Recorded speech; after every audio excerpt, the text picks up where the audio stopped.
Hey guys, had a couple of questions with guys who are having a little bit of trouble their first time climbing DRT, and I thought I'd make a real quick video on a kind of an important aspect of this that we haven't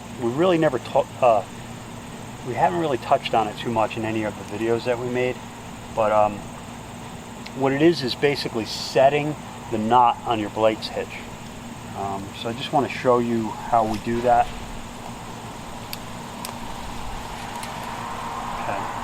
So I already have my Blake's hitch tied, but it's tied kind of loose right now. When you tie in your Blake's hitch, you're going to want to make sure you set your knot. You're basically going to tighten everything up. So what I like to do is I like to take my tail end, pull on it. You can basically pull both sides, tighten it up on the climbing line, pull your line up through it. And what we mean by setting the knot is you're going to basically, what I do is I like to wrap one hand around here, and I'll basically grab it like this, pull it tight, and sit into my saddle. When I sit into my saddle, now my friction hitch is going to have to hold me on the rope. Otherwise my rope will slide up through, okay? I don't want that. I want my friction hitch to pull tight enough on this rope where it holds me up in the tree. So I'm going to pull it here, but I'm going to almost sit into my saddle and pull away so that these two bottom wraps of my Blake's hitch tighten up. So I'm going to sit in it and I'm going to pull away. Now if you notice, I'm holding with my left hand on this line. I'm going to pull away like this. And if you watch these two loops, you'll see them kind of tighten up. Once they're tight, it'll hold your body weight, and it won't just let your rope slide through your Blake's hitch. So I just want to test it out here, climb a little.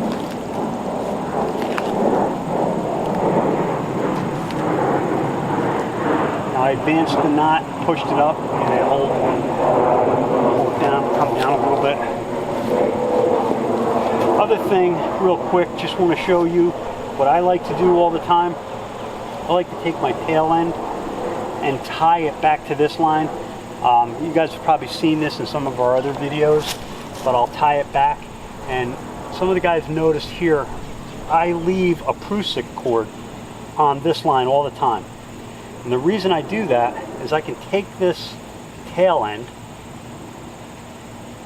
I'll wrap it through the loop,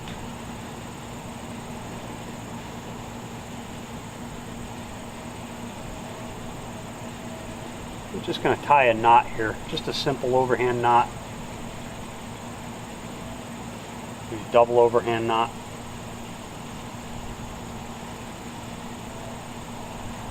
Tie it to that loop.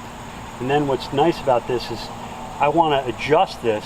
All I have to do, push it to where I want, because I want this to stay kind of tight. I don't want any slack in it.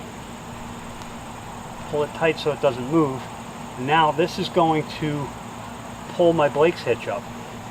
So when I climb, I don't have to push the knot up like I was before. It's going to pull it up for me.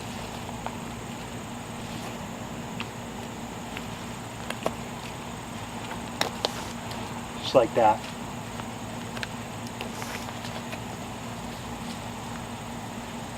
Real quick too, I know we've given you guys a couple of lessons on this.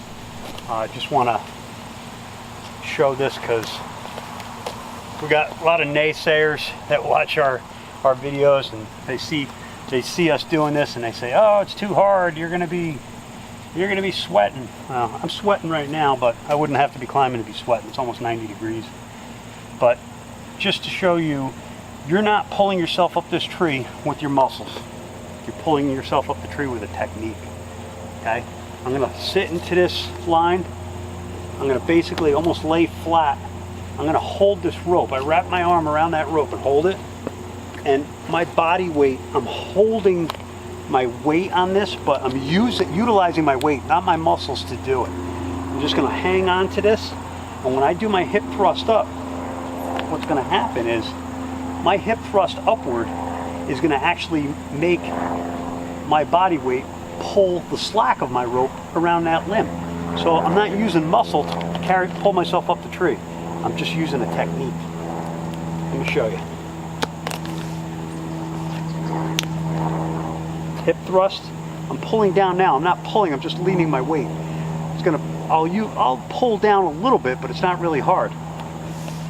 Hip thrust up and you go up. Really not hard at all. Work smart, not hard.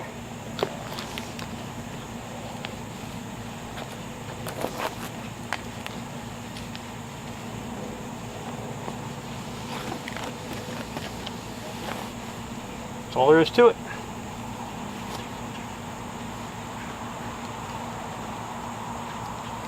So I hope that explains a couple things. Setting the knot, what we're using this Prusik cord for, how that becomes a tending, basically a tending knot to pull your Blake's hitch up, and hopefully that answers some questions for you guys. All right. It's September 28th. It's almost 90 degrees out, but things should cool off. We're in the southern zone of New York.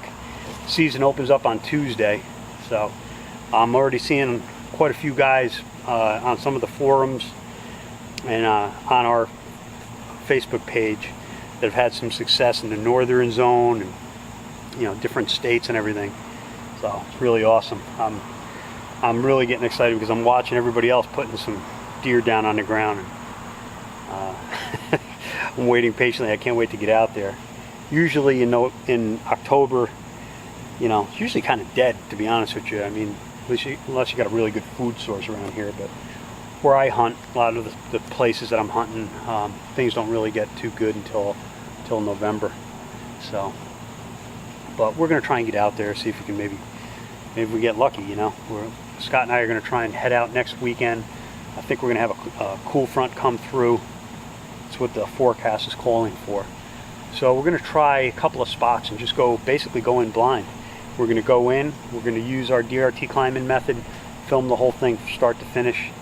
Hopefully we'll get lucky. Hopefully we'll see something, put something on the ground. But that's what we're gonna do. We're gonna get out, see if we have any luck. We're not going into any of our really good spots until, probably not until November. Maybe the later part of October, if we get a really good cold front, we'll go in. Or if we're seeing a lot of movement, we have a couple of cell cameras out there, and if we're seeing, you know, good bucks moving in daylight, we'll probably go and hit them. But it's been really dry here, and I tell you, you know, a lot of my cell cameras that I have out there, I haven't seen a whole lot of movement on them. Getting a couple of does, but I was seeing in like August, I was seeing a lot of nice bucks on some of the cameras, but they've just kind of shut down. I haven't seen much of anything out there lately. So hopefully things turn around and we'll start seeing something when the season rolls around, which would be, like I said, next Tuesday. And once we start seeing some movement on them, we'll have the opportunity to actually get after them. But like I say, typically for us here in the southern zone of New York, we don't really start getting real serious about hunting until November. You know, once November comes around, then it's game on. You know, I'll be hunting probably the first 3 weeks of November. I'll be in the woods every day, unless my plan is to be in the woods every day. I've got the second and third week of November off. My job, I'm able to hunt every morning because I work from 3 to 11. So that first week of November, which is also very hot, I'll be hunting probably every morning.